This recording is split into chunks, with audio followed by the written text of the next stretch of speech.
All right, back again on Monday night. Hope you guys are off to a good start for your week. We're going to run it down tonight like we do every Monday and Wednesday night here on the live, both over here on YouTube and X and over here on TikTok. We'll get to Instagram and Facebook, and I think we're on Facebook, but I don't think we get Instagram. We got to figure that one out. So appreciate you guys taking time out of your evening to hang out with me. We'll get into all the wonderful chats and questions that you guys have. We'll run all that down tonight. Went over a lot of stuff today in the mastermind that's kind of relevant. Supposed to get some kind of announcement tomorrow on July 22nd. Man, years flying by. I don't know if it feels the same way for you guys, but it is for me. Seems like all my stuff just runs together, which is okay. I enjoy it. I love what I do every single day. Wake up excited. But at the same time, it does all kind of get blended together and does start to go by a little faster. People told me when I was younger that, as you get older, life moves faster. And I thought that was a bunch of, hogwash. And now that I'm not that old really, but I'm getting older. And the older I get, it seems like things actually do move a little bit faster. So, yeah, more than half the year gone, and we've got a lot of regulation coming in here. I'm thinking, we'll see if it ends up being the case or not, but I'm confident that we're going to see some stablecoins launched here in the near future. I know a lot of people, are anticipating that with Trump signing that executive order last week on Friday. Finally have regulation around stablecoins here in the U.S., which is a big, big deal. I've been waiting on that a long time. That is one of the dominoes in the domino theory. For those that don't know what that is, you can go back and check it out on the YouTube channel. I've made multiple videos about it, but it definitely involves stablecoin regulation. I thought maybe things would play out and cause them to have to push it through in a crisis, but it looks like they've gone ahead and stood that up so that they can make sure that the Treasury market is stabilized when the reverse carry trade does end up unwinding, which we know is coming. Is that going to be tomorrow, next week, next month, next quarter? Your guess is as good as mine, but I do feel confident that it's going to happen here in 2025. And XRP sat there in the background, ready to go, ready to be used, ready to provide the liquidity that's needed to settle the back end of the stock market and keep all those unrealized losses from causing havoc across all of the financial system. So we'll get into that more tonight. As always, if you guys do have any questions around mitigating taxes, setting up your estate, positioning yourself before, the upcoming liquidity event. We've already started to see some of it. Some of you guys already made some good money on your investments if you were dollar cost averaging to the bear market during the crypto bear market. There's a lot of cryptos that are up a lot, many of which, we look at utility-based driven networks. Made some posts today about DAG and Constellation on a tear. Over there, we've got XDC up, we've got XRP up, really green across the board. It looks like the rotation from Bitcoin into the altcoins is happening, and we're ready for it. Those of us that have been here and have paid our dues are starting to see some of those profits. And I said this in the mastermind earlier today, but you're never go broke taking profits. If you do decide, to have a profit plan or an exit plan, or an exit strategy over this bull run, just make sure you know what the tax implications are going to be on the amount that you're planning to sell, how long you've held it for. Is it, income because of short-term capital gains, or, if you've held it longer than a year, then you're looking at long-term capital gains, which is 15 or 20% if it's over $18,000. So just be aware of those things. Make sure that you're planning appropriately to be able to cover those taxes. And I'm just like you guys. I hope that Trump signs a bill in that mitigates taxes or removes capital gains across all of the US-based cryptos. That would be a godsend. I know a lot of people will be excited about that, but it would incentivize you to sell. You would lose that long-term exposure to the asset and the appreciation there. Imagine, selling your Bitcoin at $100. I'm sure a lot of those people are kicking themselves for not at least holding some type of bag over the long term. You guys may or may not follow Blockchain Backer. I would encourage you to do it if you don't. Love his channel over there. I'm not a TA guy. for technical analysis.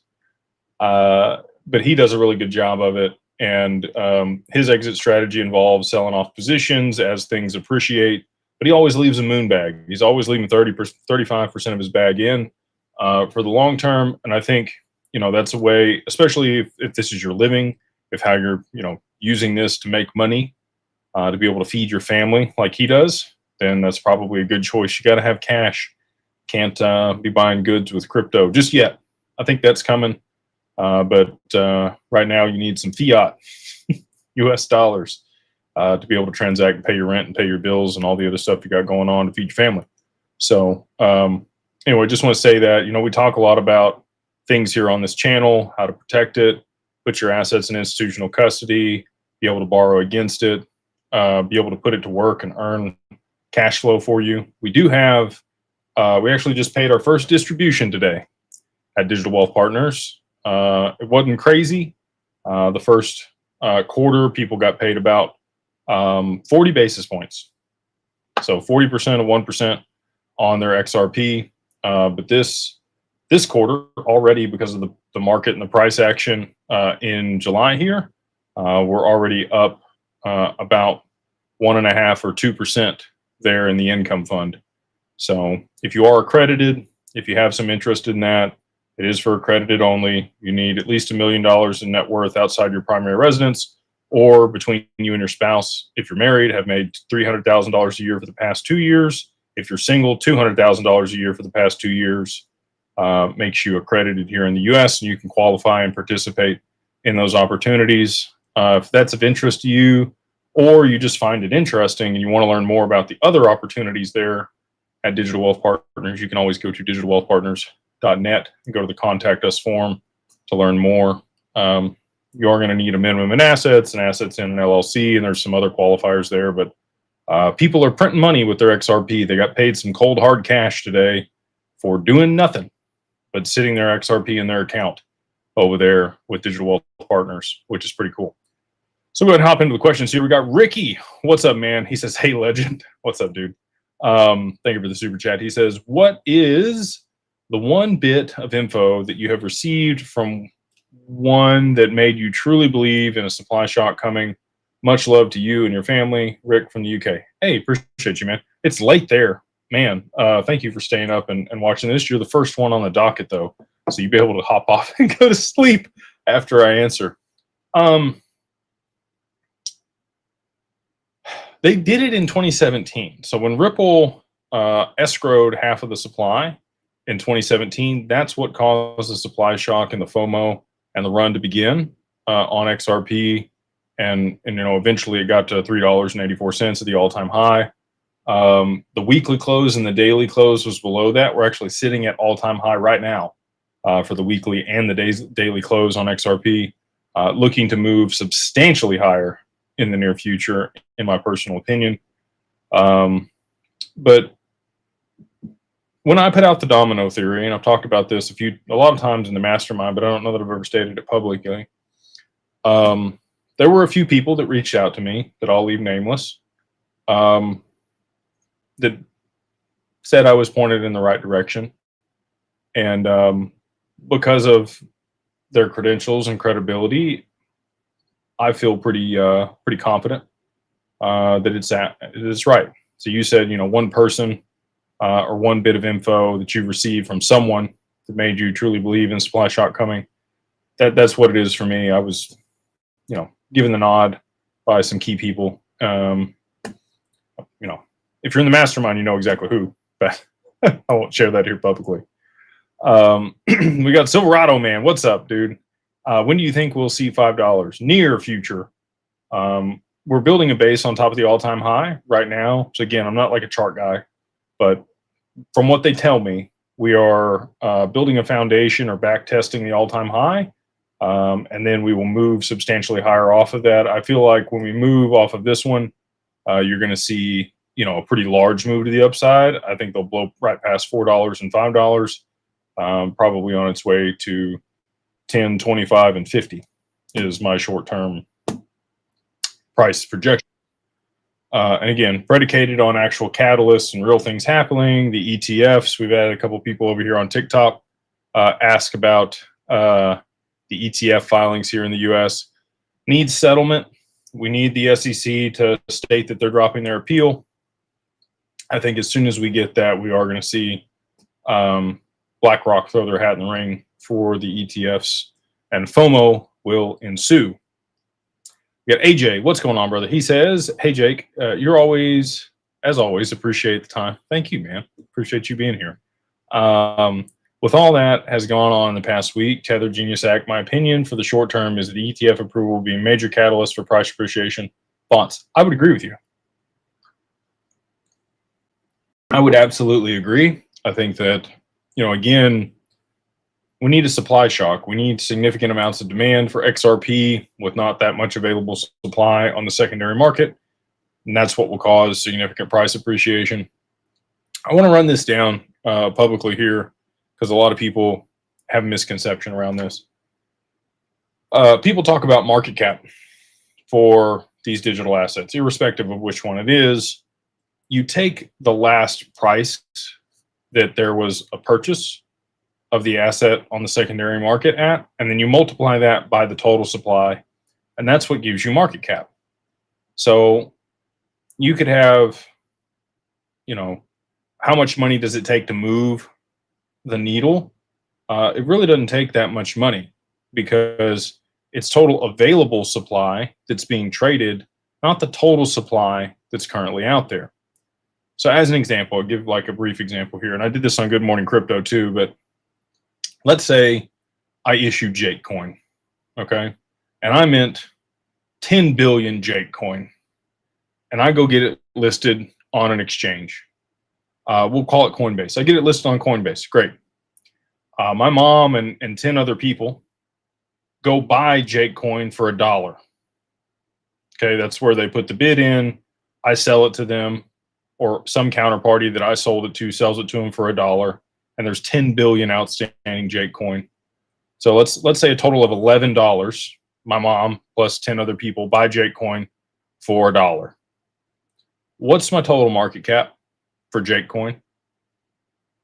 You got it. It's $10 billion. So that it's simple. It's a little more complicated than that, and I'm simplifying this, but in essence, that's what it is, and that's how like people have a hard time with market cap. The total amount of money that's moved into the asset is not what the market cap is.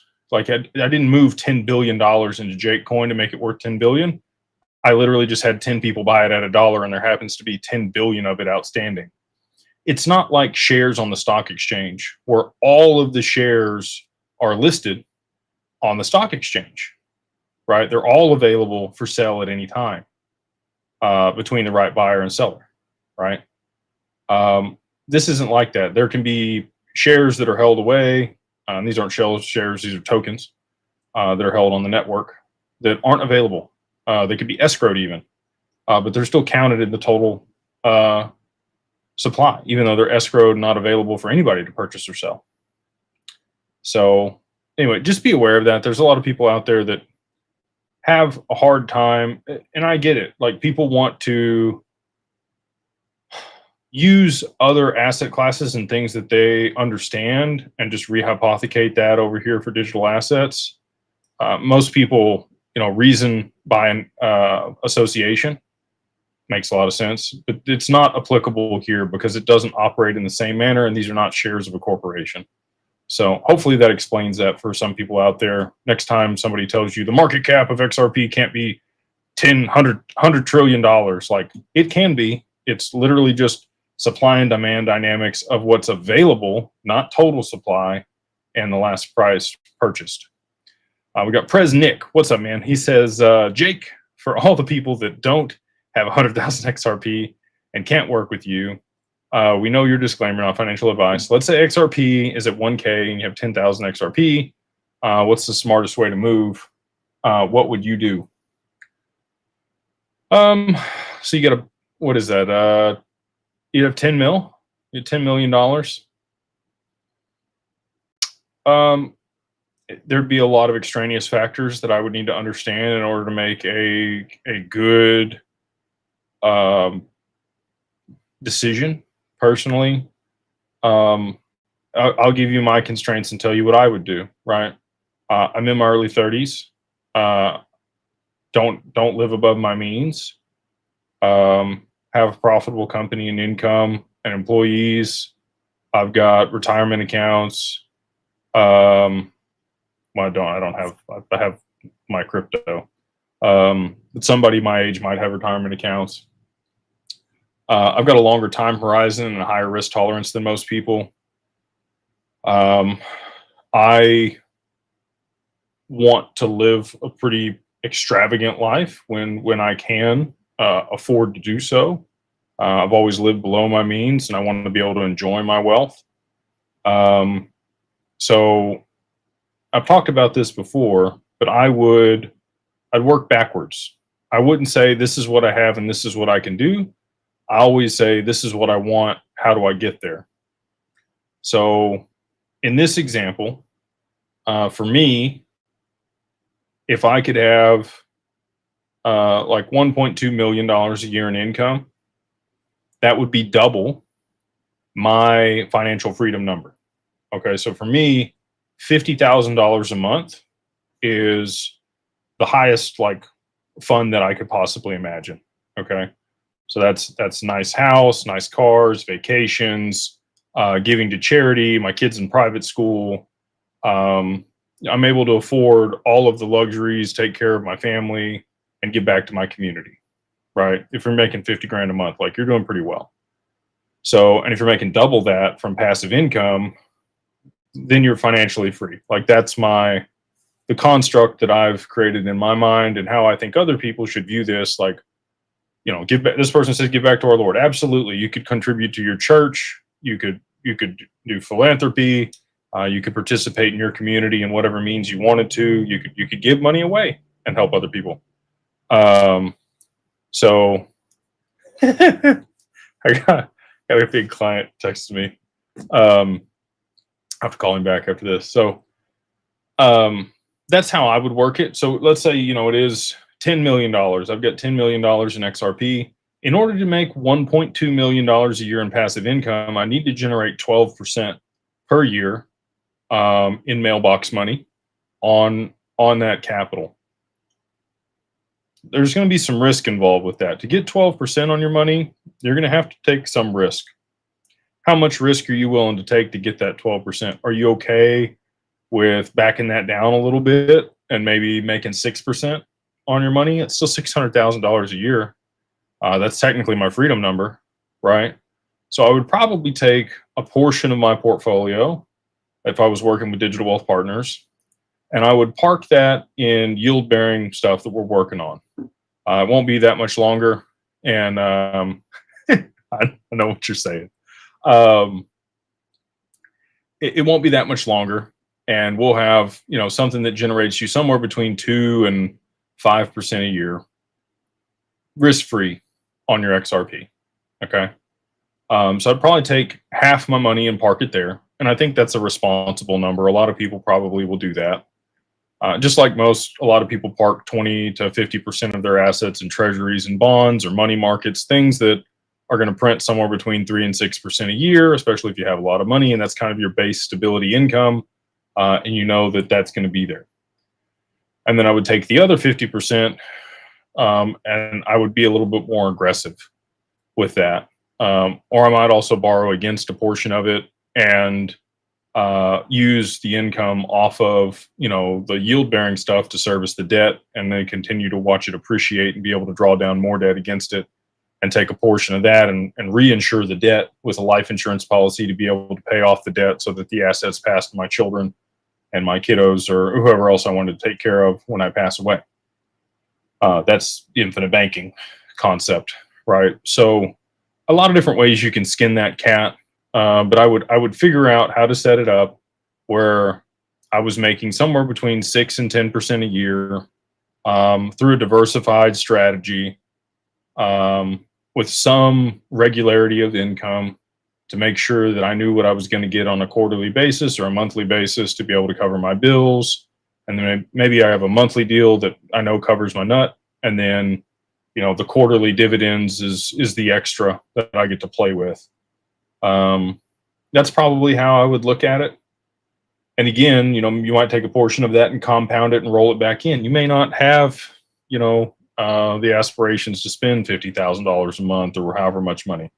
You might be fine with 20, and then you got 50 coming in. Maybe you roll 30 back in on XRP or other investments or things that you're going to do well to continue to compound your wealth over the long term. So that's how I would play it. But again, not financial advice. You said, what would you do? That's just me kind of spitballing and thinking through stuff. And I hope that's valuable for you, Nick. This person will not stop asking me if I still think XRP will hit $2,500 by the end of the year. It is predicated on events playing out. I've talked about those events at length. And if we don't see those play out, then no. If it's just retail driven, no. If we don't have all of the events play out, no. Now, if we do have all of them at once play out, absolutely. I do think that. And again, I've stated that publicly lots of times. I actually just made a bet the other day publicly with somebody else out there on Twitter, which you guys may like, maybe don't like. That's okay to me.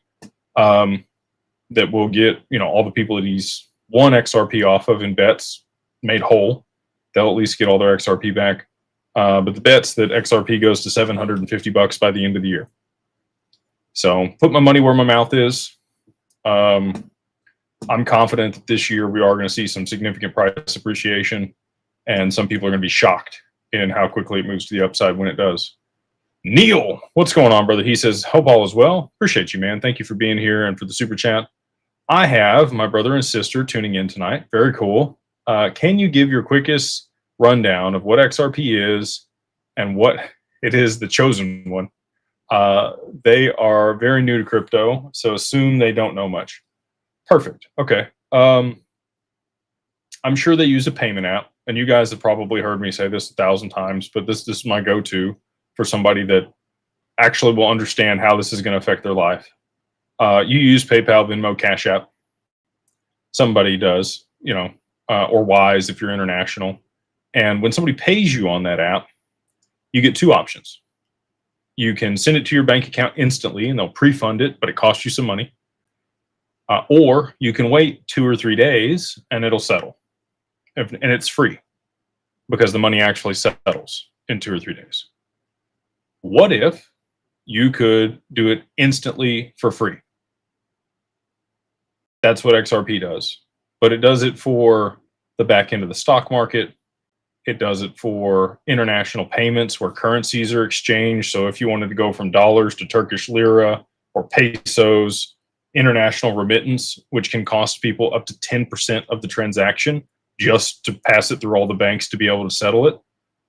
Literally, if you go work in another country and send money back home, you could be working an entire month just to pay the fees to the bank. 1/10 of what you made gets eaten up by the bank for what you sent back home. Like, that's a big problem, right? There's a ton of other applications for this, but at its core, this is an accounting mechanism that everybody can trust. They all send money over, and it allows for interoperability between siloed ecosystems. So when I say that, you might think, well, what does that mean? Imagine if you could send money from Venmo to Cash App. Right now, you have to be on the same application in order for you to be able to send money. Both of you have to have the same one. But if you could send money from your Google wallet over to Cash App, that's again what this allows. But it's at scale globally for financial institutions. Anybody that needs to send money to anybody can trust this network. The asset itself can't be controlled. Like, that's the other big benefit here, and why banks and governments and institutions and enterprises will use this is there's no counterparty risk. And you might say, well, how is that? Okay, well, XRP, when it was issued, the origin account has been black holed. So you can't issue more of it. You can't freeze it. You can't claw it back. The worst you can do is blacklist somebody else's account so they can't send it to you. but nobody can control who has it or who can send it to anybody else. So, like we sanctioned Russia and kicked them off SWIFT. They don't want that to happen. They want a fair system to be able to participate in the global economy without this being scared that the U.S. is going to cut them out at any time. And why would the U.S. do this? Because if we don't, then we're not going to be able to participate, and chips is going to take over, and some other currency will be the global reserve currency or the most used currency besides the dollar. So the dollar can maintain its supremacy in this new system. You've already seen that 90% of stablecoins are dollar denominated. It's the strongest currency in the world, even though it's getting worse and worse every day. They print more money. It's still the cleanest shirt in the dirty laundry. So people use that over anything else, and it won't be the liquidity that moves money all over the world anymore, but it still will be the most prominently used currency globally, and it'll help shore up our treasury market and drive demand for treasuries because now that we have lost the petrodollar status, other countries are able to purchase oil in their own currency. There's not as much need for the purchase of U.S. debt globally outside the U.S.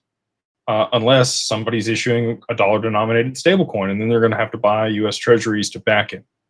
So, and they're going to be issuing. Why would they issue stablecoins on the XRPL or the EVM sidechain to settle through XRP? Well, it's faster and cheaper than anything else, and it scales through payment channels. And if they build, another layer on top of this, and it's interoperable with all the other infrastructure, which it is through the EVM sidechain, Wormhole and Axelar and all the other stuff out there, there's not a better solution. And it's been trialed and tested by the banks for 12 years. Like, banks take a long time before they implement something, and they're not going to run it on Solana, which goes down all the time for no reason. They're not going to run it on Bitcoin because it costs too much money at scale and too much energy at scale. Same thing for ETH. They're not going to run it on that because of the same reasons. You need a fast, cheap settlement mechanism that's neutral and nobody can control.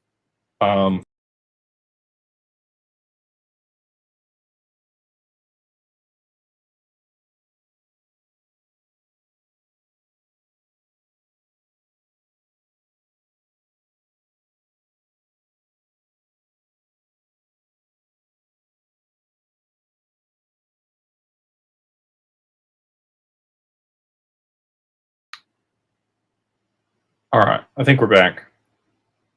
Hopefully we're back.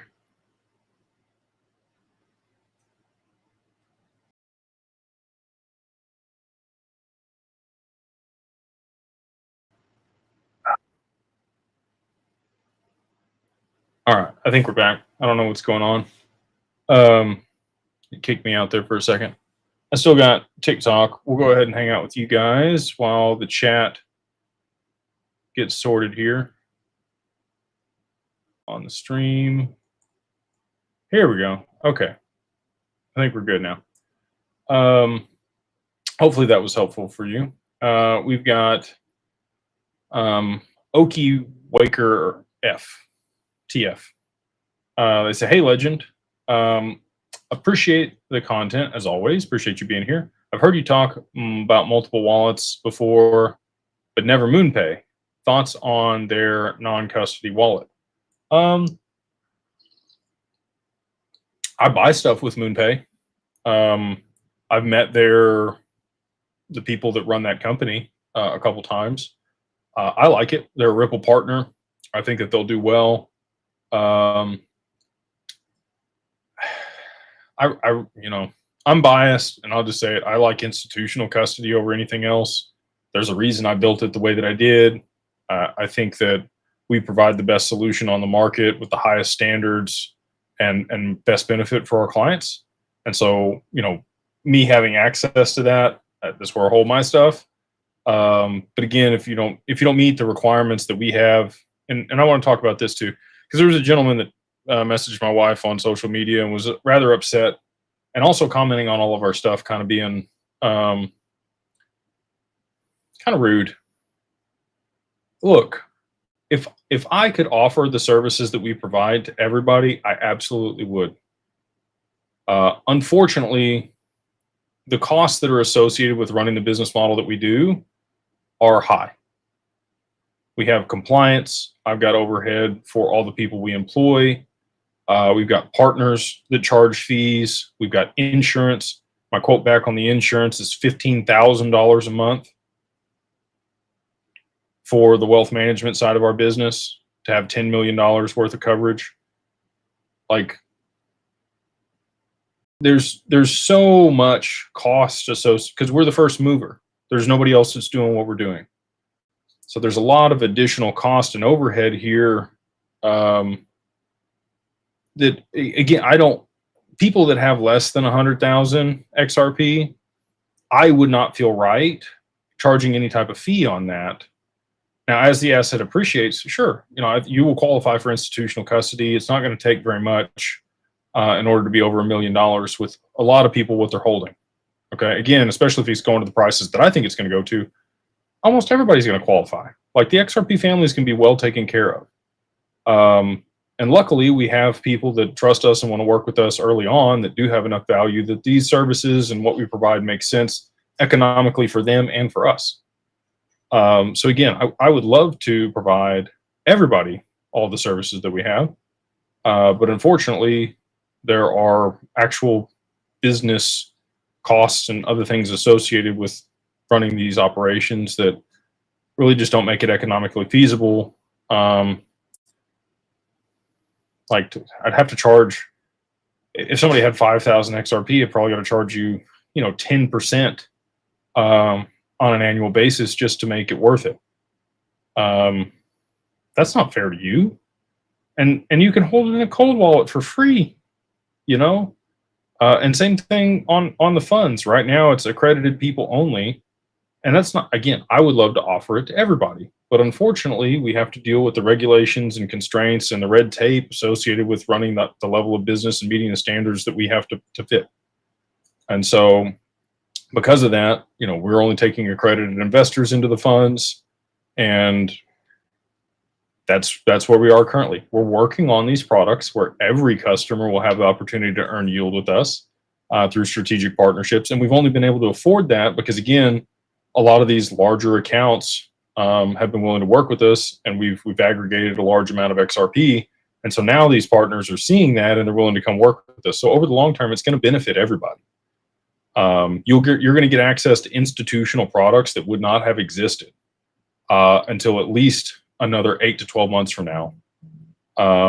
As the asset appreciates, you're going to have a place to be able to earn a risk-free return on your XRP inside institutional custody on the other side of a $10, $20, $50 XRP, which again, never would have happened if we didn't have great people and great customers that were willing to trust us and work with us early on that had larger amounts. So, it's how the cookie crumbles. I wish there was a way that I could accommodate everybody all the time in the short term and, democratize access to this. But as price appreciates, it'll do that on its own. We got Wayne. What's up, Wayne? Appreciate you on the super chat, brother. He says, if Jerome Powell steps down and the new Fed drops interest rates drastically, what do you see happening from that alone? The market typically goes up on rate decreases. Too late, I'm sorry. That's okay. I'll take the R3 cup. It's a refill. Thanks, babe. Bernie Sanders, my wife with the tea. Wayne. She's always wonderful.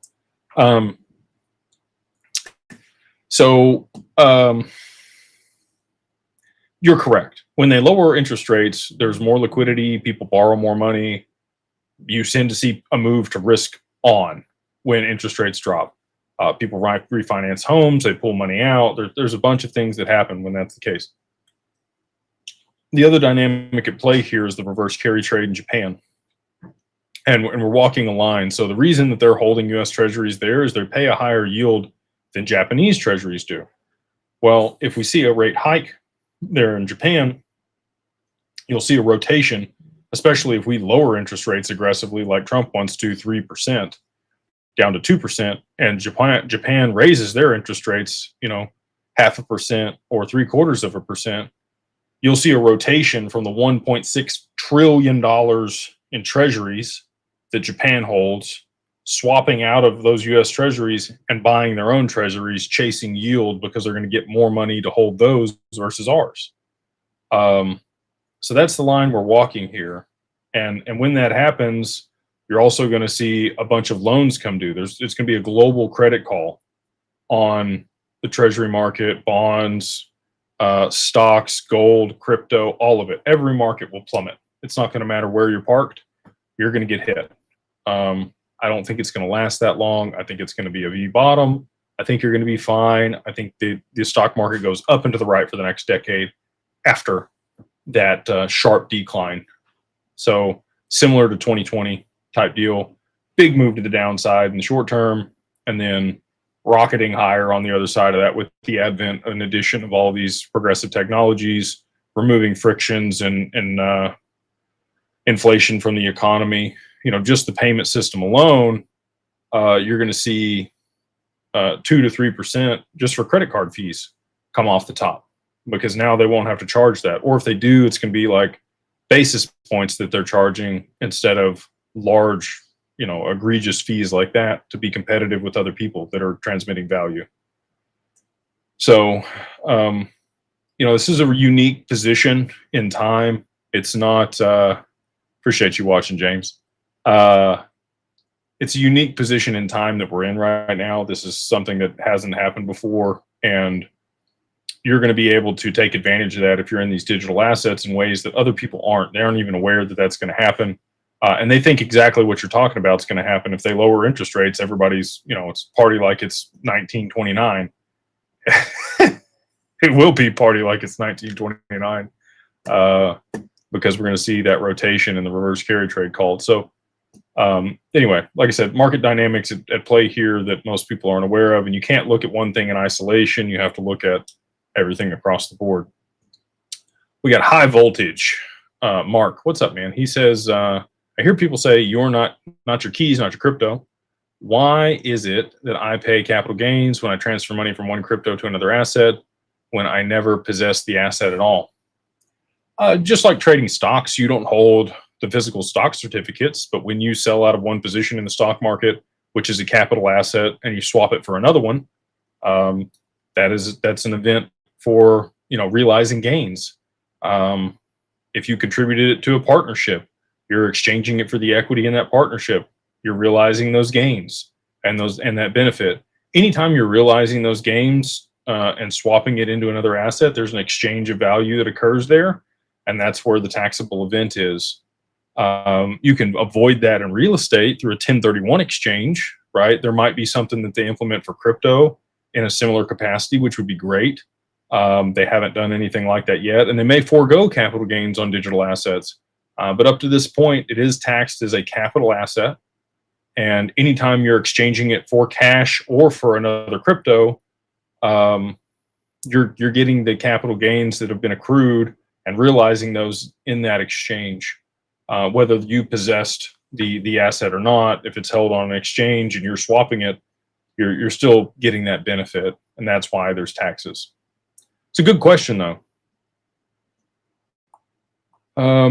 Man, we we had a lot of people concerned when I blacked out there for a second on here. We got crypto, just crypto. Cool name, dude. Good for you. Sir Legend, what's up? Hope you're well, brother. For trading purposes, best to have holding company LLC to handle base assets with trading agreement with trading LLC for trading purposes, separate activities. Yes, you would want to segregate those out. And that's a really good point that you're making here. I don't think most people understand that. Look, your holding company could long-term swing trade. If you're going to have less than 20 trades a year, probably have it in the holding company. But if you're going to be trading more frequently than that, you definitely want to have a trading corporation that's separated out, especially if you have any kind of you're running any nodes, or you're doing any airdrop farming, or if you are, doing a bunch of other stuff that you're going to generate income with the digital assets. it's good to segregate those types of LLCs. And we set up both of those. So for people that don't know, if you want to set up a holding company to manage your digital assets in Wyoming and make sure that you are in position to be able to capitalize on everything when price appreciation plays out, you can go to digitalfamilyoffice.io and you can go to the services page. We do everything end to end for you, maintain the LLC, give you an account rep now there with our paralegal firm on the back end that helps you do the meeting minutes and issue the equity and set everything up. We got a webinar coming this Friday for everybody that's ever purchased an LLC. That'll be coming out to you this week.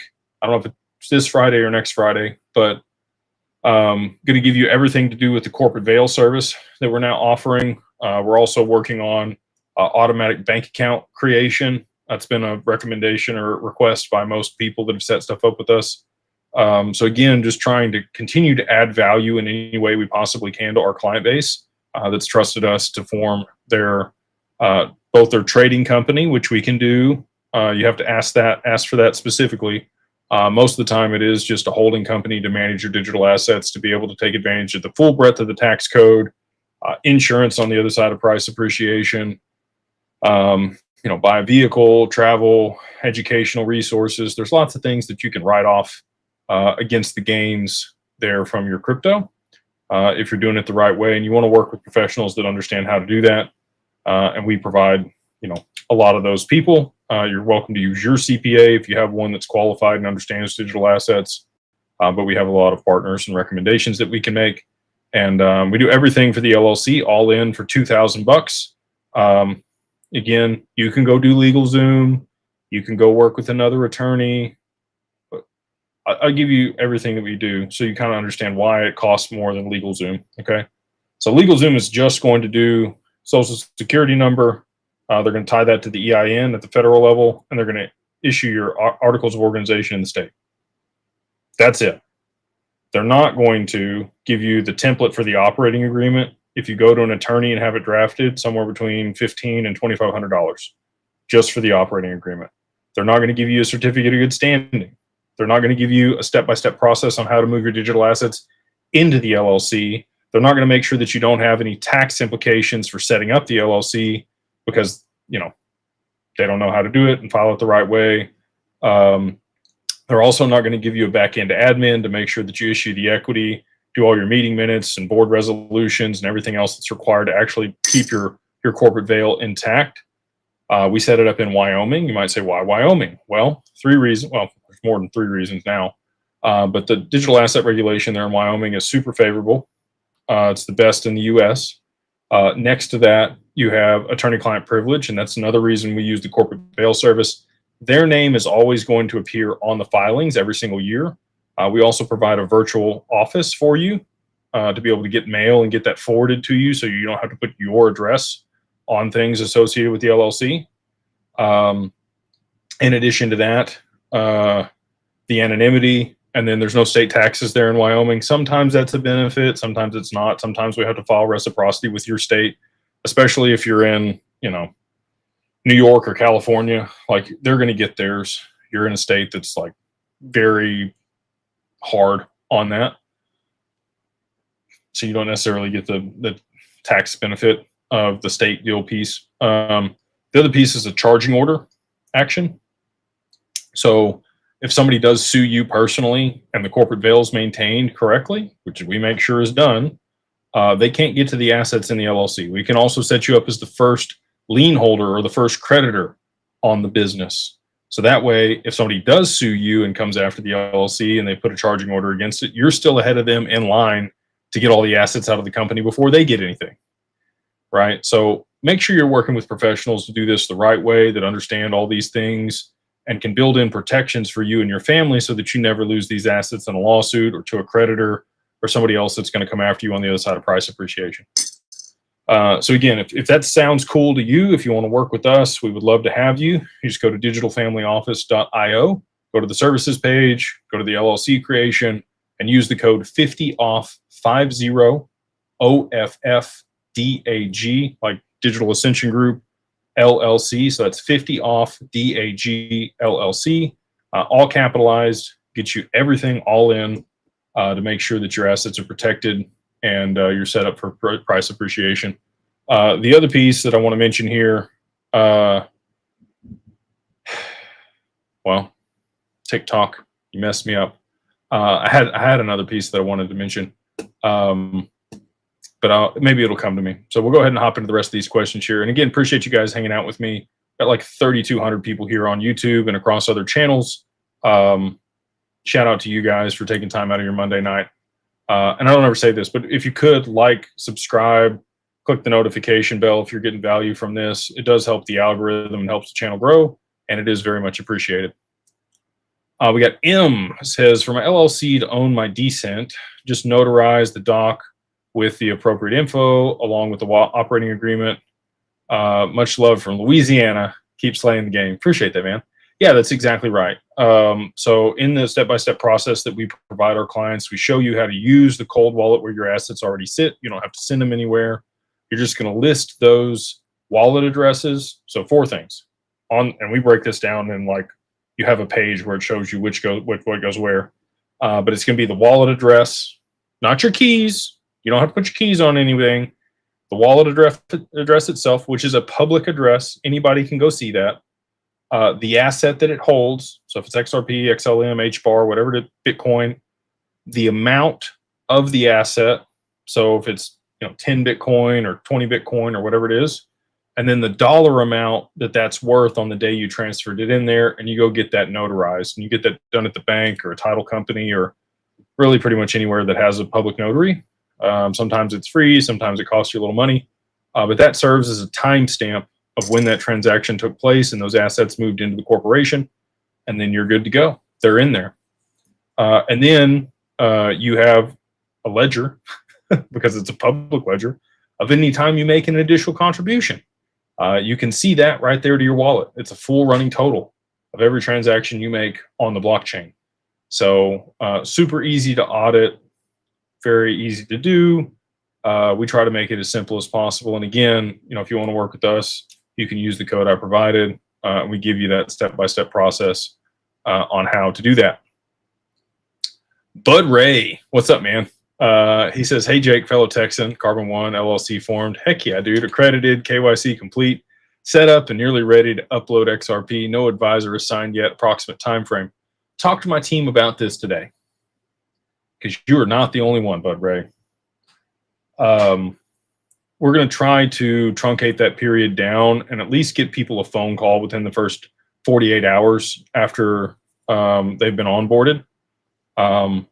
The junior advisors that we have with the senior advisors can easily take time out and make a 15-minute phone call and go ahead and get people, situated, understand who they're working with, all that stuff. We're going to be a lot more diligent about that because, again, to your point, you're like, I did all this stuff, I'm ready to go, and now twiddling my thumbs, like trying to work with you guys, but I don't even know who I'm supposed to be working with. It's a problem. And we recognize that, and I appreciate you bringing it to my attention here. And most of the time, it's less than a week anyway. Sometimes it's stretched out longer than that, just with the specials and everything that we ran a few months ago. We've been inundated with volume, and I'm not making any excuses here. We need to do better, and we're going to do better. And we've got, we've brought on more people to streamline these systems. We brought on a head of operations over there at Digital Wealth Partners that's actually going to be streamlining a lot of this stuff and making sure that our customer service is on point.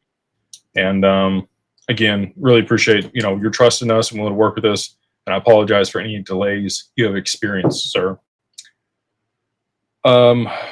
This one's got a bunch of rocket emojis. What's it say here? I'm just excited to see the rockets. It says XRP is the chosen one. Buy now or regret. You didn't buy it forever. Post XRP on every social media, and let's blow this thing up to 20 bucks. It doesn't work like that, Miss or Mr. Moore. Retail is not going to drive XRP to 20 bucks. It's not going to matter how much you get people to buy. This is not a meme coin. This is the total. Again, there's a lot of liquidity in XRP already. Our market cap crests $215 billion today. Retail volume is not going to move this thing. Otherwise, it would have already moved it before. What you're seeing right now is institutional demand buying it up before there's none available. on the secondary market. And in addition to that, we've got Treasury corporations buying large allocations and dollar cost averaging into the market. We've got large funds and institutions that are going to launch ETFs, buying and dollar cost averaging into the market to be able to aggregate XRP. That's the sustained volume that we've seen on it that's caused the price appreciation up to this point. It's definitely not retail FOMO. So, do you treasure cold wallet? Punchy Firebird. I like the name. I like Punchy Firebird. That's cool. T-tops. Trezor's fine. Yeah, I don't mind Trezor. I prefer Decent. I think with the biometric, it's got the largest breadth of assets you can hold on there. It's got the 25th seed phrase. It's got a UI that's better than most. That's why, I used it before moving into institutional custody, and they reached out for partnership, and I was like, awesome. They're the only people we have an affiliate deal with, and make like $5 if you buy one off the link. I just want people to have a good choice and solution. Don't really care about the $5. But if you do want to use the link and get a Decent, awesome. If you want to use a Trezor, awesome. If you want to use Tangem, awesome. There's lots of good solutions out there. So up to you. I'm going to take a drink and then we'll get to Mikey. Mike Jones. Mickey Jones. I want to say thank you for hiring such a good staff. Stefan G helped me through some complicated issues today. He was outstanding, personal, professional. He's a keeper. I really thank you for the flowers. I will pass that on to Stefan. He works with Connor Mickle. You guys know Mickle Mafia. He's his partner over there in crime for a lot of our clients. So yeah, I will pass that along, and I really appreciate the flowers. It helps. Not everybody has the best experience in the world, and a lot of times people mention that and they don't necessarily mention the flowers. So I appreciate the flowers when we get them. XRP Alpha says price prediction after ETFs much higher than we are now. That'll be my face. Diamond Rough says wow. That's my face on the other side of ETFs. Andy B says, do you think Ripple will need to decentralize the XRP escrow to meet regulatory expectations and build institutional trust? They can't, because it's time released. So there's always going to be $1 billion that flows onto the market into that wallet each month. The network itself is decentralized. So Ripple only controls 3 of the nodes that vote on things. There's 35 of those on the network. So 10% of the voting nodes, less than 10% of the voting nodes are Ripple. The rest of them are other institutions, universities, and other people that just run a node on the XRPL. Venture groups and other people as well, and regulators all run a node on the XRPL. And the governance is super decentralized. It requires 80% consensus for any amendment to be passed. People have to update their infrastructure and everything that's going on to whatever the new standard is before they can roll out new amendments. Ripple's escrow doesn't really have anything to do with the decentralization. It could cause concerns for a counterparty that could dump on everybody else. I get that, and they have been. I don't make any bones about that. Like, Ripple funds their business with XRP. They sell it onto the open market, and that's why they've made as much money as they've made this year. That's how they fund their acquisitions. That's how they fund. Their business makes money, but it's nowhere near the amount of money that they make off selling the XRP. And I'm okay with that. That is a treasury mechanism. If you want to maintain price stability of an asset and be able to determine supply and demand and be able to meet demand as it rises, you need an escrow. You need a way to issue more currency if you want to maintain price stability, which is required of this asset to be able to settle transactions. Like, that's the part I don't think people get. They just want to see up and to the right. The reality of this is we want up and to the right until it's like $10,000, and then we want like that deadline that you get at the hospital. Like, that's how stable I want it to be. I don't want heartbeats in there. I want, like, it's done. Okay. Like that's and that requires a treasury mechanism so that you can meet whatever demands on the market and move enough onto the market to be able to hold price stability. Because the idea for this asset is to settle things, and you don't want volatility in the asset when that's going on. So actually, I think it provides a net benefit to have a treasury or an escrow mechanism built in, and I think Ripple knows that, and that's why they did it. XRP is inherently deflationary, so there is less and less of it every single day. It started off with 100 billion supply, and there's a lot less than that now. It's got a burn rate of about 5,000 XRP a day, which lasts like 50,000 years or something crazy if it continues that burn rate. And they could lower that at any time if they wanted to vote on it. Like that's the other piece. So anyway, the answer to your question is no, I don't think that those are correlated or required, but I understand where you're coming from. On about an hour, we'll hang out another 30 minutes here, and then we'll wrap it up tonight. We'll try to get through all the super chats. We got El Jefe. What's up, man? He says, Jake, looking forward to doing business with you and staff. Question, think banks will be able to slow down Ripple? I saw what they issued today. There was like a bank consortium that came against Ripple and Circle and their stable coins. They're all just going to issue their own stable coin, dude. Like, I think that's just conjecture. And I want to say I really appreciate your super chat, by the way. You did not have to give that much money, and I really appreciate it. But yeah, they're all just going to issue their own stable coins. They're trying to put some speed bumps in the way and slow them down. So that, I guess, to your point here, that is what you said. They're seeing them run ahead now that the stablecoin bill has been passed, and they're like, whoa, like, come back. We need to be able to play. And stablecoins are super lucrative. If you hold a bunch of treasuries and issue a bunch of stablecoins, and people are using that, you're not having to pay them the interest. You're making a lot of money off of people that gave you money for the stablecoin. Like, you buy treasuries with it, you earn a yield. It's kind of like Starbucks. Starbucks is like the 4th largest bank. People don't even know that because of the gift cards that they have. They have such a huge slush fund of money from the gift cards that people have purchased at Starbucks.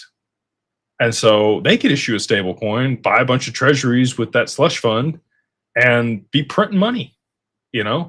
I think a lot of corporations would do that. I think that McDonald's would do that. I think Amazon will do that. I think there'll be a bunch of people that hold a bunch of treasuries on their balance sheet and issue a stable coin to be able to settle internationally between counterparties or pay their employees. Makes sense to me. Berkshire Hathaway got almost $400 billion in treasuries. You don't think they're going to issue a stable coin? Psh. So, I'm with you. I think there's some conjecture out there about them trying to slow Ripple and Circle down. That's just so that they can catch up and play the same game. Or partner with them. We'll see. Amber, hey, ma'am. She says, thank you for the super chat. With the Genius Act giving Tether 3 years to become compliant, do you see that in any way that they can continue to compete with Circle and RLUSD with their stablecoin and not pull the global markets down? So there's going to be something that happens with Tether. I thought, and I was wrong. Happy to say when I'm wrong on stuff, by the way. I don't have all the answers here. I just work through thesis and thoughts on things, and sometimes, a lot of the time, I'm right. Sometimes I'm wrong. Tether is obviously not handicapped by this bill that was passed. They're not going to sanction it for those reasons. Does it come out that they were involved with Epstein? Maybe. Could sanction it for that. That's a reason. Are they providing illicit or ability to transact illicit transactions between Iran and Russia and other sanctioned countries? Possibly. Could sanction it for that. But the bill itself does give them some leeway and some time. My other concern with Tether in particular is the assets that they have on their balance sheet. They have some private bonds and credit from large corporations. And let's say we do see the unwind of the reverse carry trade. That private debt that they have on their balance sheet those people could default very quickly. And then that would cause Tether to not have the reserves that's required in order to back its, tokens that it's issued. And you could see Tether depeg on that news if that got out, and people, running to pull their Tether or their money out of Tether. And then you would see a spiral to the downside. And they would have to sell off other assets to cover the difference, or buy up treasuries to be able to shore things up. There's a portion of their balance sheet that's in Bitcoin that's locked up in the lawsuit with Celsius that they wouldn't be able to liquidate.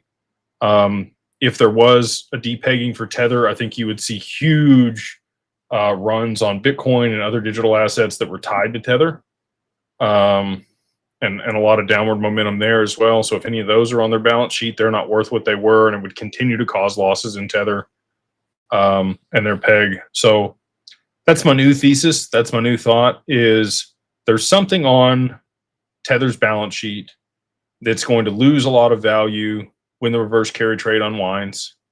And because that's inevitable, that's going to happen. And that's going to cause it to have implications for the broader crypto market when it depegs.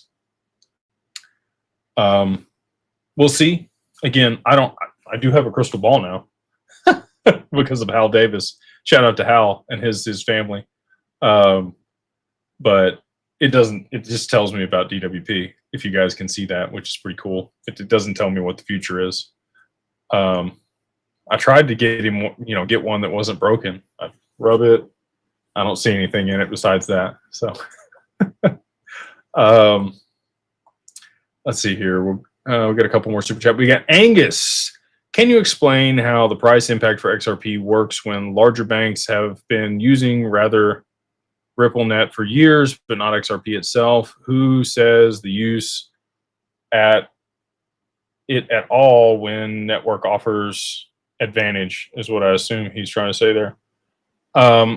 They will have to in order to compete. Ripple's really kind of forced them in that position because Ripple's become a bank now, and they purchased a prime broker. Prime brokers do settlement, and they release margin, and they do a bunch of other stuff between counterparties. And if they're doing it with XRP and other people aren't, they're going to have a significant advantage on costs and time that other people don't. So in order to compete, they will have to start leveraging the asset as well in order to be able to compete with Ripple themselves. So yeah, I think that, to your point, they've been hesitant to use it. They've been hesitant to move that direction. They're making money off all the frictions, and they're not going to move that way unless they're losing market share rapidly. And maybe that's why Ripple's filed for their banking charter and made the moves and the acquisitions that they have, is to be able to force the hand of these other institutions that they were providing the technology to, that they were saying, hey, we're happy how we are. We don't need that other piece of this. And they're like, well, if you're not going to use it, we are, and we're going to compete against you. And now you're going to be forced to use it. So faster, cheaper for everybody involved, less friction. And the CBDCs is a big thing. Like fiat to XRP requires an intermediary like Uphold to be able to swap between. And that's why Ripple partnered with Uphold for ODL. That was a big partnership that was announced. But if you have stable coins that are native on the network that can swap through the DEX and, move through XRP seamlessly without converting in and on and off an off ramp, now you got it. Now you can settle immediately. And I think we'll see adoption much more aggressively when these banks start issuing stable coins. Daniel, what's going on, brother? He says, hey man, my brother, put me into your content and XRP. Sadly, he isn't here anymore. I hate to hear that, brother. I'm sorry. I'll pray for you and your family. Want you to know that all your efforts are valued. Hope to be working with you after price appreciation. I really appreciate that, man. And again, I'll keep you and your family in my prayers. I'm sorry to hear about your brother. And I really do appreciate the super chat and you being here. And we look forward to working with you on the other side of price appreciation. And thank you for the kind words. We got Phoenix. Okay, sorry. We got Punchy Firebird first. They say, do you trust Trezor Cold Wallet, and will XLM be a good investment since it's cheaper? There's a lot of people we've talked to that are using Hyperledger. I absolutely think that XLM will be a good investment over the long term. I just don't think it's going to have the same move in the short term that XRP is when they implement. You haven't seen any ETFs for XLM. And we saw XRP decouple from XLM and the rest of the market when there was a rumor that BlackRock launched their ETF in November of 23. There was a fake filing in Delaware for an iShares Trust XRP ETF. And when people got a hold of that news, XRP doubled in 30 minutes and decoupled from XLM and the rest of the market. So I anticipate that that's what will happen again when the real ETF is filed by BlackRock, and XLM is going to be left behind.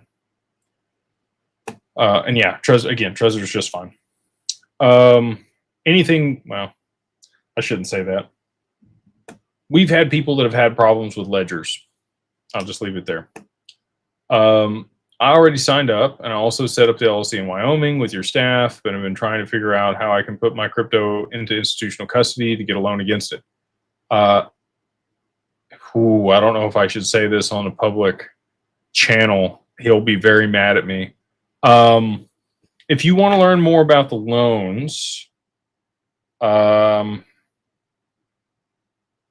email info@beyondbroke.com, and our team there can put you with the right people. If you're already working with Digital Wealth Partners and you already have things set up over there and you've gone through digitalwealthpartners.net to the contact us page and you're onboarding, gone through KYC and all the stuff, you're going to have to use Digital Wealth Partners for the loan. But for people that are in the mastermind, you can also get access to loans against your XRP.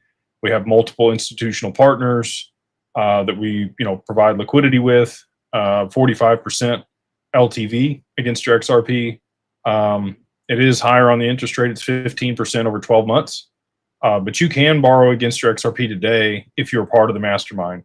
So if you want to check that out, you can go to the mastermind. It is beyondbroke.com, and you can use the code BeyondBroke, all capitalized, the number 1, and then MO, all capitalized, gets you a free month there in the group. You do have to be Carbon 1 in order to be able to participate and get the loans against your XRP with our partners. So if that's something that interests you, you do it for free. You just sign up for Carbon 1 there in the mastermind, and they will walk you through how to be able to borrow against your XRP today. Again, terms aren't fantastic, but it does provide you, if you had $1 million in XRP, you could borrow $450,000 against your XRP. If you have a Wyoming LLC like you do, Phoenix, the minimum is $5,000. So if you have at least $5,000 in XRP, you can get a loan against it. It used to be no minimum, but now they make it $5,000. So as long as you have a Wyoming LLC, and again, there's lots of reasons to set up a Wyoming LLC. There's almost any counterparty will work with that entity. If you're here in Texas, if you're there in California, they're not going to work with you. They don't have the money transmitter licenses to be able to do it. But if you have a Wyoming LLC, they can work with you.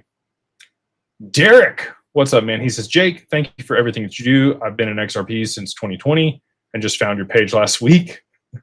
For someone who has 70K XRP and a yearly household income close to 200K, what should I do?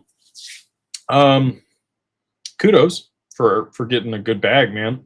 I would recommend this first.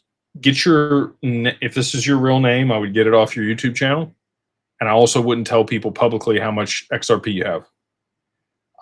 So just kind of housekeeping there. But in addition to that, I really appreciate the context here, and I'll try to give you as much value as I can. And I appreciate the super chat.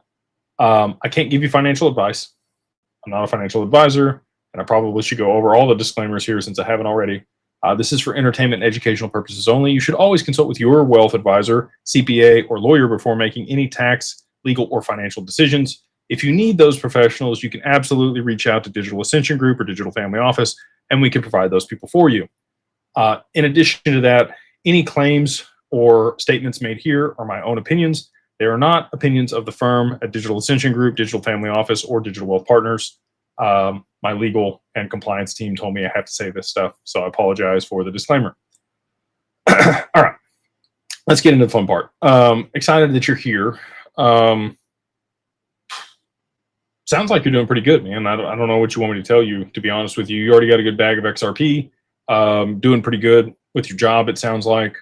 I I don't know if you got kids. I don't know if you got a wife. I don't know what your long-term goals are. I don't know how old you are. I don't know.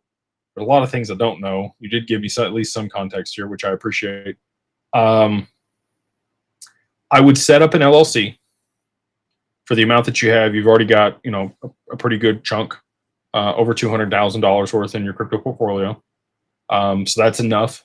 Most of the time we see people start to set up an LLC somewhere between $50,000 and $80,000 in portfolio value. That's where it starts to make sense. So I would get that handled and get your assets moved into the LLC. And then as your assets appreciate, so you'll be able to do lots of stuff with them. We have, again, ways you can borrow against them. If you're holding it at Anchorage, we can provide that, on the balance sheet and show the bank that you have those assets to be able to prove that for, other loans or other things that you need to get done. We have ways to be able to put that XRP to work. I don't know what your wife makes. Oh, it says household annual income close to 200K. So to be accredited, you need 300,000 between you and your spouse. So you wouldn't meet the accredited requirement that way. But if you guys had $1 million in net worth of other invested assets outside your equity in your home, you would qualify as accredited there. And we could, work with you and your XRP to be able to earn income in the hedge fund and the other opportunities that we have. If you want to know more about the other opportunities that we have, you can reach out to digitalwealthpartners.net and the contact us form there. For the amount of XRP you have, unfortunately, we need at least 100,000 XRP as our minimum, or $500,000 in your crypto portfolio in order to become a client with Digital Wealth Partners. I don't think that's going to be a problem for you. I think that XRP is easily going to be, 3-4 digits this year if all the other things play out like I've talked about. So that puts you, well north of that amount. You're going to be sitting pretty and have lots of liquidity and other things to be able to do. So up to you. Again, I don't know what your long-term goals are. I don't know what your time horizon is. I don't know what you're trying to accomplish, what your dream lifestyle is, or any of that stuff. But I just, again, want to say kudos to you for the bag that you've accumulated. And if you do want more specific advice, you're obviously welcome to reach out to Digital Wealth Partners and get a consult, and they can tell you exactly what to do and what products we have. Zenny10 says, thank you for the super chat. I have a 529 plan for my daughter. Any XRP options for this? The sensible option would be to just pull this and put it in XRP. Not financial advice. I'm leaning toward what you said there at the end. You're not going to be able to purchase any digital assets inside that type of account, unfortunately. It's going to have to be an IRA. If you could roll it to an IRA and do it for her that way, but then she's still not going to have access to the assets to use it for education or whatever else you have the 529 for. So, yeah, holding it outside of that would probably be the best utilization of it in the short term and the long term, depending on what you're trying to accomplish. And again, not financial advice. You just, you mentioned it, so I just kind of followed your lead. High Desert Dave, what's up, man? He says, hey, Jake, my question is, would the minimum XRP required to join the digital group go down when XRP hits $25? The dollar value will still be what it is. Actually, over a $10 XRP, and maybe even sooner than that. My compliance team was telling me that today. We'll make it 1.1 million. So you would need, I don't know, let's do a little math here for you. Pull up my handy dandy calculator like Blue's Clues, and we got 1.1 million. Divided by 25, that'd be 44,000 XRP. So as you can see, obviously the minimum drops as the price goes up. And I think a lot of people will qualify that don't today. Mark, what's up, man? He says, the legend. Swift is aggressively developing its CBDC settlement. It is designed to eliminate Nostro accounts and enable cross-border payments. Is this a threat to XRP adoption, XRP to the moon? They have to use XRP. But it doesn't, CBDCs and stablecoins just exacerbate the nostro vostro problem. If you're going to have to hold the counterparty's currency in order to settle into your bank, like JP Morgan's not going to want to hold Bank of America coin on their balance sheet to be able to allow Bank of America to settle and then swap to JPM coin. They need an intermediary bridge asset to be able to facilitate that between those siloed ecosystems and exchange value. Even if they're both dollar denominated stable coins, you need some DEX to route that through to be able to settle the other payment providers' preferred token on the other side. So yeah, absolutely. It only exacerbates the need for XRP. And again, you're going to have a lot of people that say otherwise, that just aren't educated. They don't understand nostro vostro accounts or why people need to hold counterparty currencies or how that system works. But there's an absolute need for XRP as the intermediary neutral bridge asset to be able to settle CBDCs or any other stablecoin. KK Pond, what's up, man? He says, hey, Jake, what's up, brother? Thanks for hoping here. Got my LLC through Digital Ascension Group, but did it come with corporate veil protections? If so, do I need a document? Does Laughlin supposed to call me? You should have gotten, if you filed it recently, within the last 2 weeks here, you'll get scheduled. So you'll get all the operating agreement and EIN and all the paperwork, and then immediately after that, you'll get a link to connect with the advisor on that side. We're rolling it out in phases. So just to be transparent, we've done like 2,300 LLCs over the past 3 years for people and their digital assets. Number one by far. There's nobody else that's set up as many corporations to manage digital assets or trusts for that matter. So because of that, we're doing a phased approach. We can't just whack them with all 2,300 people at one time. You will be on that program, but it'll be a phased approach. So I don't know when you set up the LLC with us. We're moving oldest to newest for those, and like the brand new LLCs are also on their program immediately. So it's a phased approach. You'll definitely be involved. We'll reach out to you. If you want to move to the front of that line, this is up to you. It's included in what you paid for, but it'll take a while to get to you if it was super recent and it wasn't within the last couple of weeks. You can pay the $1,000 for the annual renewal, which covers registered agent, state filing fees, corporate filing fees, the corporate report, and the corporate veil service. And you'll move right to the front of the line if you want to do that. So it was included. It's just going to be a phased rollout if you didn't file your LLC like within the last 2 weeks. We got Ashley. She says, I think you missed my super chat. I'm sorry, Ashley. Appreciate you just moving it down here again. It says, some say Circle can do what XRP does. What do you say about that? The whole Portnoy situation. Oh boy, poor Portnoy. So they just have USDC.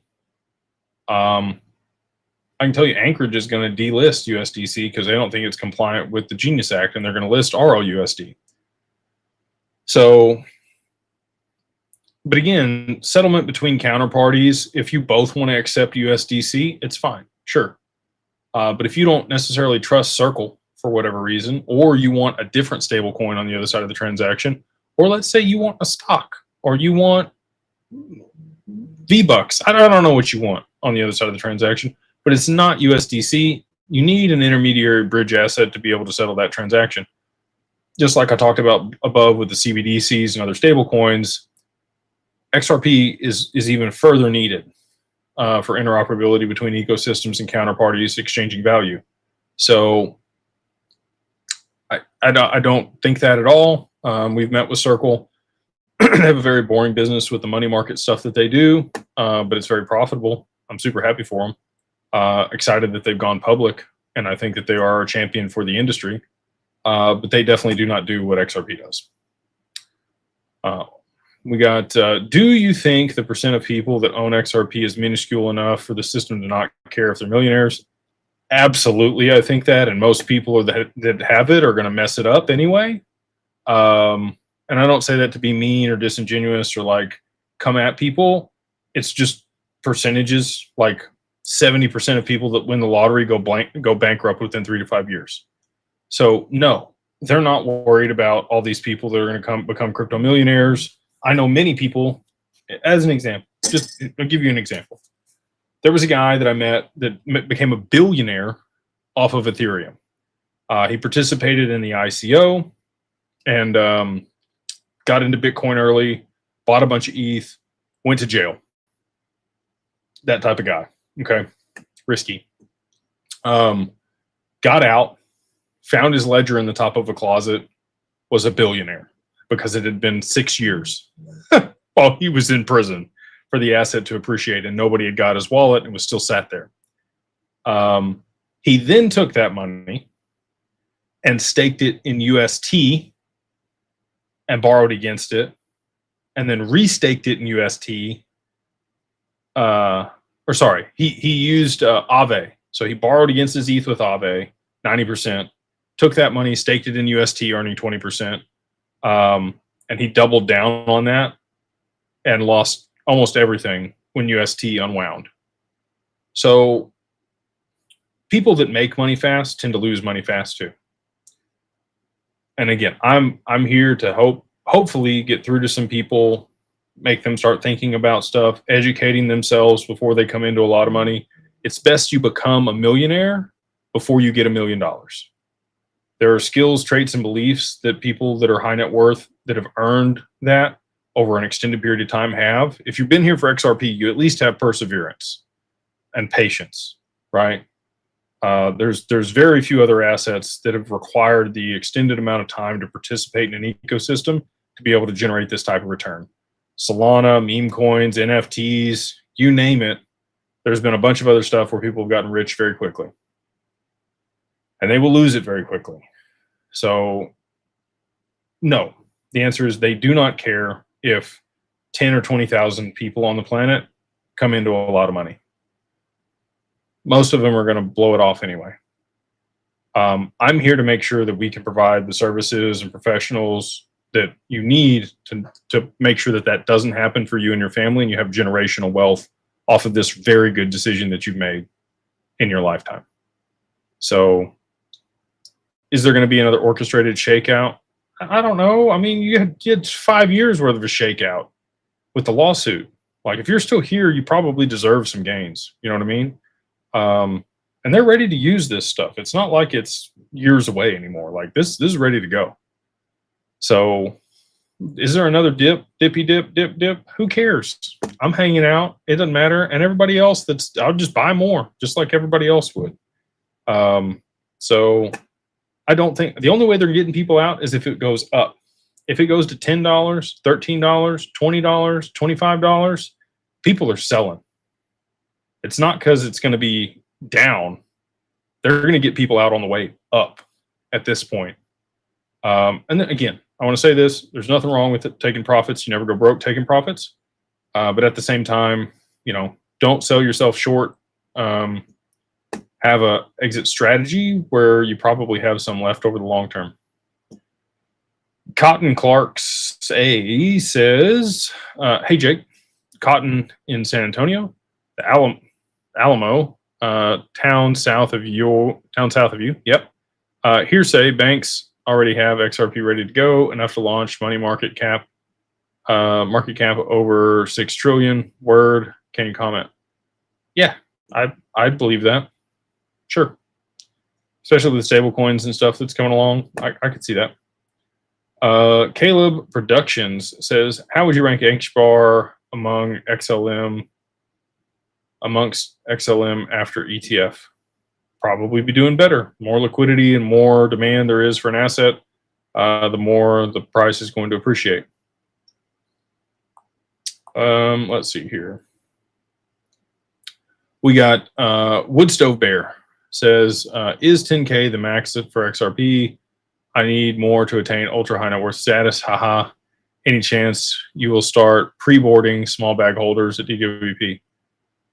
We will not be onboarding anybody until they meet the minimums. I've run a bunch of specials at 50,000 for people that had less than that amount. And again, we want to take care of everybody over the long term. We got to build the infrastructure. I got to build the team. I got to build the systems.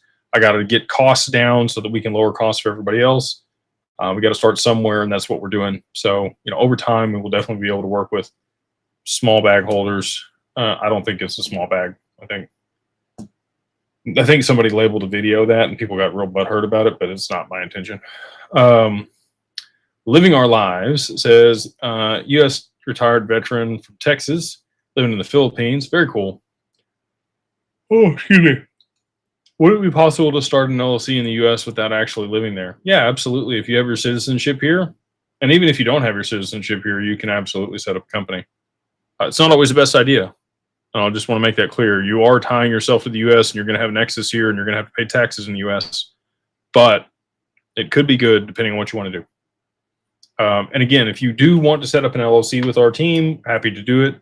$2,000 all in. If you use the code 50OFF 50 OFFDAG LLC, that's 50 off DAG LLC, all capitalized, and go to digitalfamilyoffice.io is where you can get that done.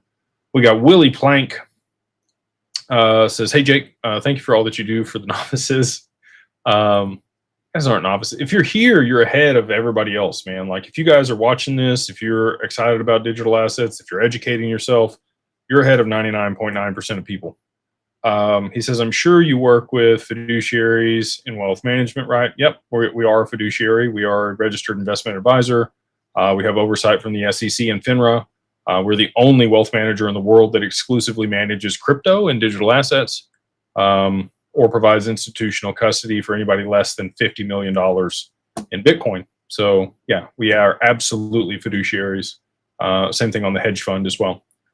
Any chance that you would exchange the currently extremely suppressed foreign currencies when they revalue?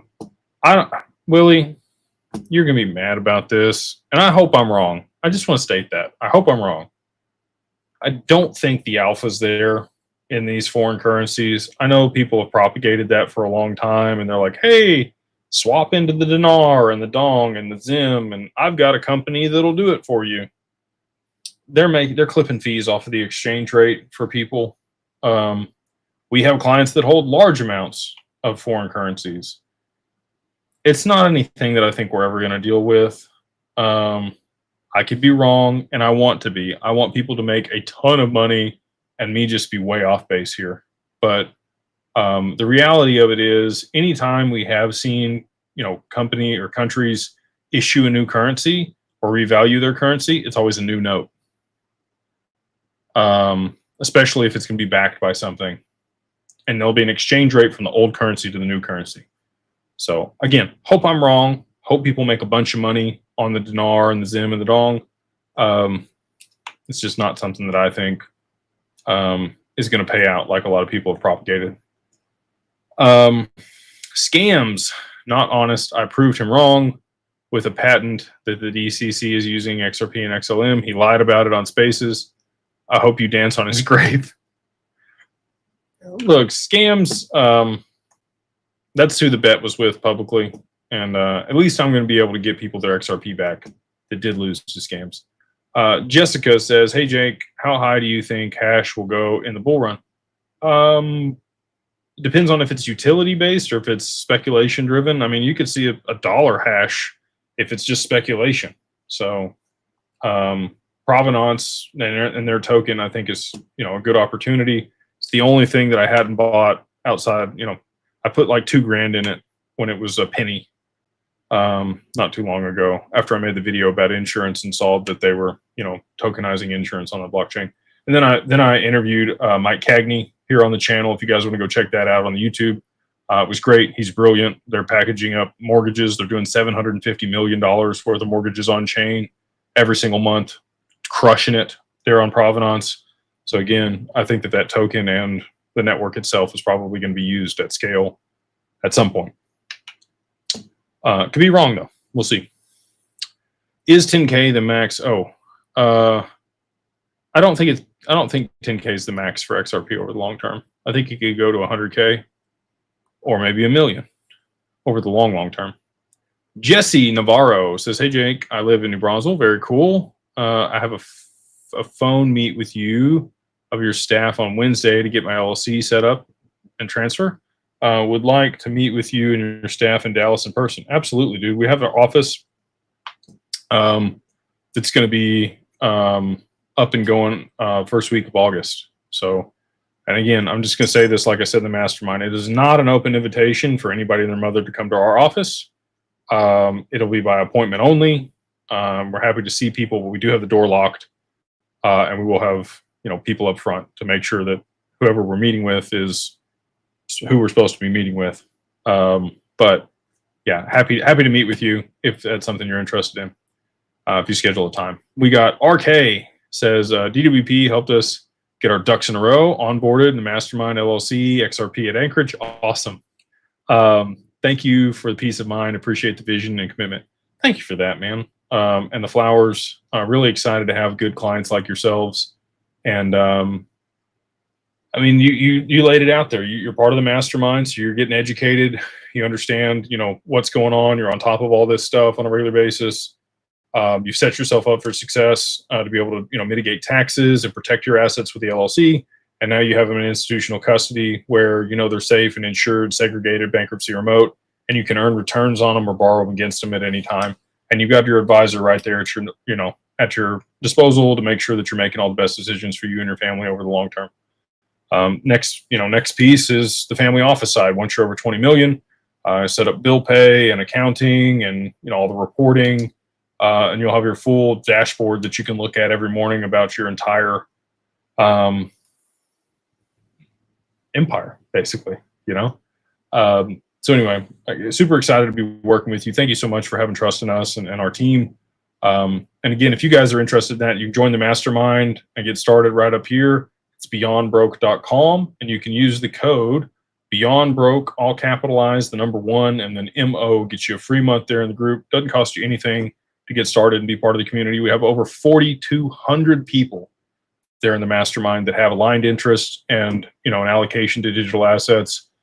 We will be locking it down. You will not be able to participate in the group for 30 days, and it will be much more expensive on the other side of price appreciation after a $10 XRP. So if you want to lock it in, make sure that you're part of the community now. We would love to have you. Prices do not change on the other side of price appreciation for people that are already there. Loyalty is a big deal to us. We take care of people that take care of us. And so, if that's you, if you want to be a part of that community, we would love to have you. And again, the code is BeyondBroke, all capitalized, number 1, and then MO gets you a free month. It's month to month, no contract. Try it out. If it's not a good fit, that's okay. At least And again, we try to provide as much value as we can there for the community. We got bubbles, buddies and spirits, and cigars. Okay, cool. First bull run, I'm at a loss on exit strategy. I don't want to lose a lot in taxes. I need guidance. Thank you. Book a time with Digital Wealth Partners, brother. They'll give you a full rundown on what you need to do. Go to digitalwealthpartners.net. You can book a time with one of the advisors, and they'll tell you exactly what to do for your exit strategy and what's best for you and your family. Even if you don't have enough to custody with Digital Wealth Partners, if you want to book a consult and get financial advice, you can absolutely do that. Just so people are aware, we will give financial advice to people that don't have 100,000 XRP or $500,000 in their portfolio. It is $300 for a consult, but I think it's well worth it, especially if this is your first time going through bull run and you're not sure what to do.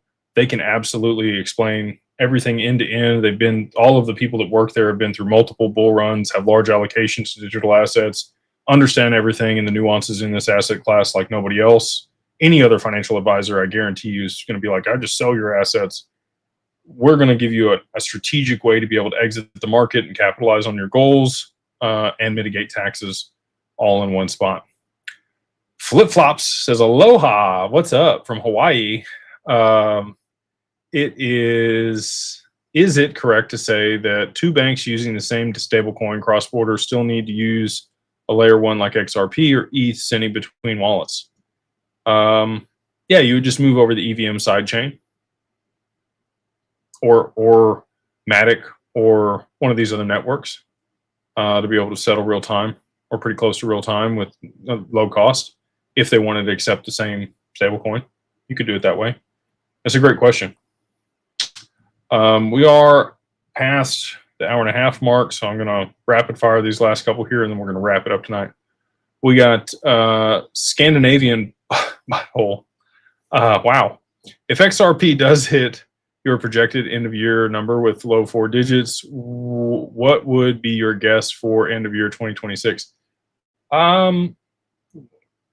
26 to 27, I think, somewhere in there is $10,000 XRP.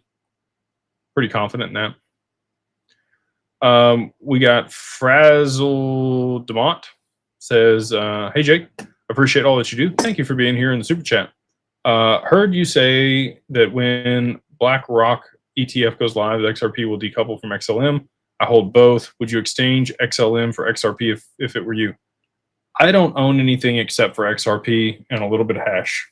That's all I got.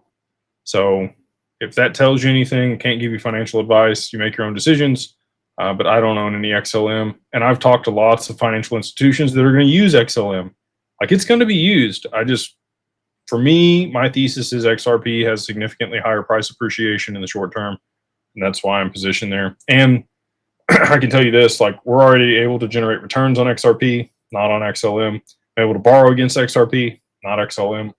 We have institutional custody for both, though. So up to you. But for me, the winner, by and large, is XRP over XLM. Cheyenne Dixon. Nice. Like your name. Hey, Jake. If we did leave assets on exchange, could they freeze them? And for what reason could they freeze them? They can do anything they want, Cheyenne. They can take them from you. They can say you're a terrorist and freeze your wallets at any time. They can say that you didn't meet the KYC AML qualifications for whatever reason and hold them. They can say you moved too much off the exchange or didn't move enough on the exchange, or they sat there too long or didn't sit there long enough. For any reason, any time, whichever way the wind blows, they can decide that they don't want to give you those assets if they're on an exchange. So they lock your account. It's happened to me plenty of times, like for no reason. There's like, I don't like this guy today. Lock his account. So, we say get your assets off of an exchange for reasons. There's been lots of people that have been really pissed off, and they can't do anything about it because they signed the contract to be able to participate on the exchange. And the assets are owned by the exchange. They are owed back to you. You are a creditor of the exchange. So again, they're their assets and they can do whatever they want with them at any time. They can also leverage them. That's what's caused a bunch of problems for people, is you don't own the assets if they're on the exchange. So up to you, but I would not leave them there, personally. Close to the bottom. A few more super chats, then we're going to wrap it up tonight. What are your thoughts on Roth IRA, custodians for XRP? I'm considering rolling over a moderate amount from previous employer. iTrust Capital is probably the most prominent one that we see. If it's more than, $100,000, well, if it's more than, if you're going to buy 100,000 XRP with it, we're happy to do it for you. Gabriel, we we can work with Roth IRAs or traditional IRAs or self-directed IRAs or IRA trusts or IRA LLCs, all of the above. We can work with all those. Backdoor Roth, we can do all that. So again, if it's a larger amount, if it's like $350,000 or more, happy to work with you on that at Digital Wealth Partners. Otherwise, I'd probably recommend iTrust Capital. They're the most prominent player out there. Definitely don't want to give it up once it's over there, though. I can tell you that. We got Jay Lubick, Legend. What's up, man? How does borrowing against your crypto with smart contracts work? It's 100% of crypto locked, 45% locked.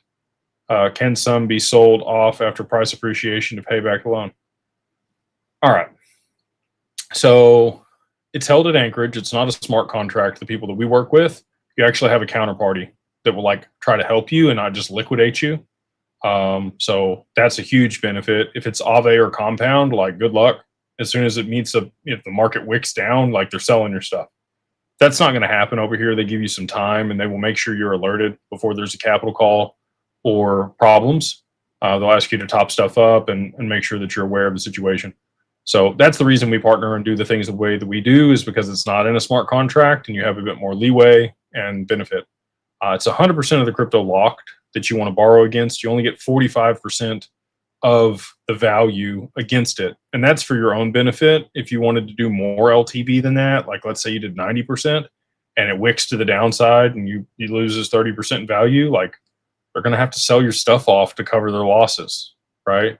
So they only allow 45% LTV. I think that's probably on the high side of what you want to borrow against it, especially because of the volatility.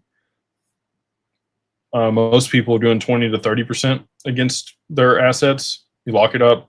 As it appreciates, if it gets above, if it's 35% more to the upside than what you put in there, you can take a portion out and then pay off the loan, right? So as your assets appreciate, there's a portion of those assets that you can remove from the loan, and you'll be able to sell that and pay it off, or do whatever you need to do in order to get the rest of it back. I think we made it. We got two more super chats here. We got Baseball Babe. Very cool. Morpho thoughts. I think they do Coinbase Bitcoin loans. Coinbase has done over $1 billion in Bitcoin loans. So yeah, pretty interesting to see the amount of exposure they have to that and the risk that they're taking on it also with the volatility in Bitcoin. And to wrap it up again, if you guys do want to join the mastermind, we would love to have you. We have a ton of value there, sharing things that I don't share here publicly on both Saturday and Mondays. All of that's recorded. You can listen back to all the town halls. We have thousands of hours of content there. We have tons of other resources on the website for Carbon One. We have private deals that we do there in the community, along with a health share plan that's like insurance. We have the ability to borrow against your assets, including XRP. And then in addition to that, we also have something pretty special coming up soon, where you will be able to, it's not insurance on getting phished, but we're going to have people that will help you be able to recover your assets in the near future if they are taken from you. So excited to put all that together, and proud of everything we've been able to accomplish, and the 4,200 people that are there in the community. Just kudos to you guys. Super blessed and grateful to have all the people that we have there in the group, and would love to have you join if that's something you're interested. Again, you can use the code BeyondBroke, all capitalized, #1, and then MO gets you a free month there in the group. If you do need the LLC to protect your digital assets, you can use the code 50 off OFF DAG, like Digital Ascension Group LLC. So that's 50 off DAG LLC. Get you everything all in for a holding company to manage your digital assets and mitigate taxes and set yourself up for price appreciation. And then last but not least, if you want to work with Digital Wealth Partners to be able to manage your assets and hold them in institutional custody, you're going to need an LLC or a trust or an IRA in place. You're going to need at least $500,000 in portfolio value, or at least 100,000 XRP. But if you have all those things, they would love to work with you, show you all the products and services that we have over there to be able to borrow against your XRP or generate returns. People got their first checks today off of the returns on their XRP. So super excited about that. And again, blessed and grateful for all you guys hanging out with me on a Monday night. I hope you'll have a wonderful week, and we will see y'all on Wednesday.